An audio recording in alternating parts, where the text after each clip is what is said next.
What if the person you trusted to bring you food was the last person you'd ever see? It started with a knock. Not a regular polite tap-tap. It was urgent, heavy, like someone was demanding entry. Lena glanced at her phone. "Your delivery has arrived." She wasn't expecting food. It was nearly midnight. Her boyfriend Matt wasn't home yet, and they hadn't ordered anything. Curious but cautious, Lena peeked through the peephole.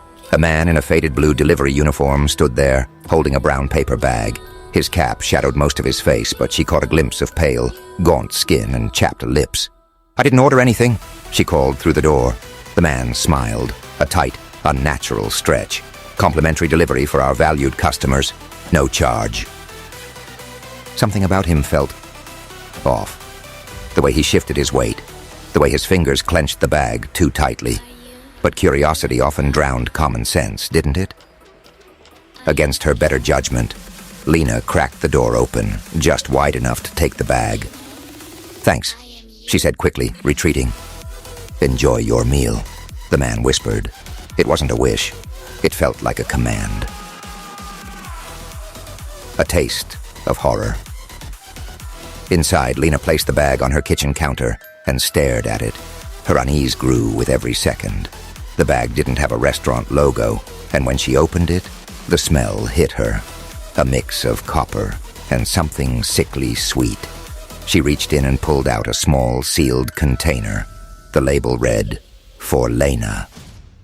Her stomach churned. How did this stranger know her name?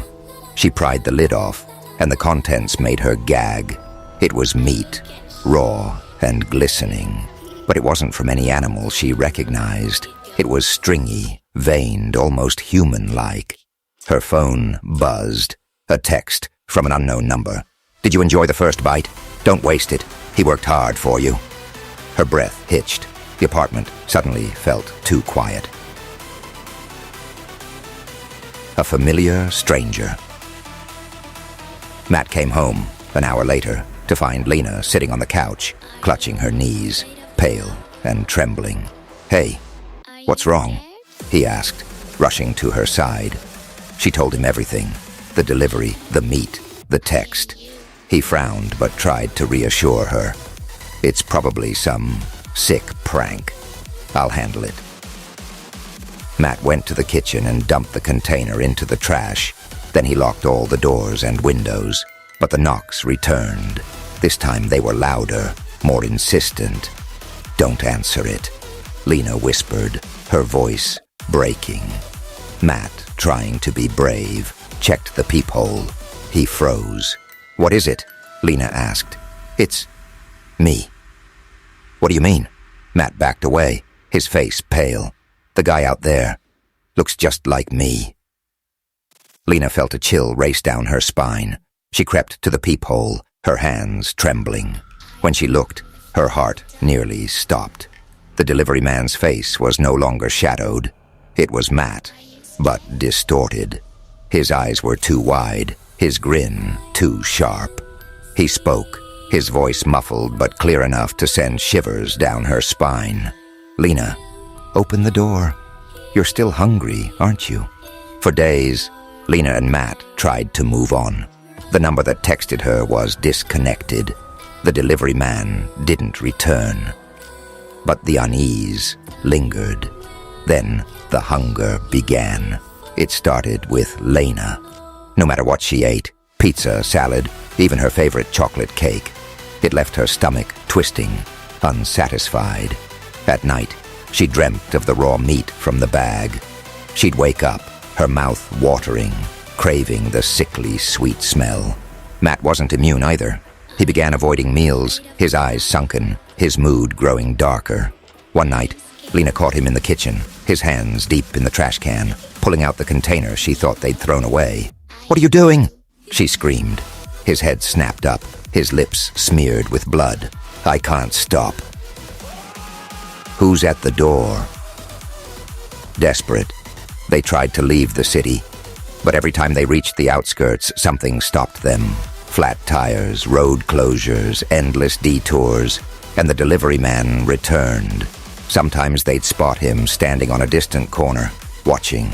Other times, they'd find fresh containers on their doorstep, labeled with their names. Their hunger became unbearable. They started to wonder if it was better to give in. The final knock. Stormy night. The knocks came again. This time they were deafening, shaking the walls. Lena and Matt sat in the living room, too weak to move. The hunger had consumed them. The delivery man's voice came through the door, soft and taunting. "You're ready now. Open up." Lena looked at Matt, tears streaming down her face. "What if we let him in? Maybe it'll end." Matt shook his head, but he didn't stop her when she stood. She walked to the door, her hand hovering over the lock. "Who are you?" she asked, her voice barely audible. The man's reply sent a chill through her soul. "I'm the one who feeds you what you truly crave. Open the door, and you'll understand." Epilogue. Lena opened the door. The next morning, their apartment was empty. The neighbors reported hearing screams in the night, but no one investigated. Weeks later, a new family moved in. They, too, began receiving late-night deliveries. What would you do if someone delivered your darkest desires? Subscribe for more twisted tales that make you question your own reality. If this story made your heart race, share it and let us know. Would you have opened the door? Who knows? The delivery man might be closer than you think.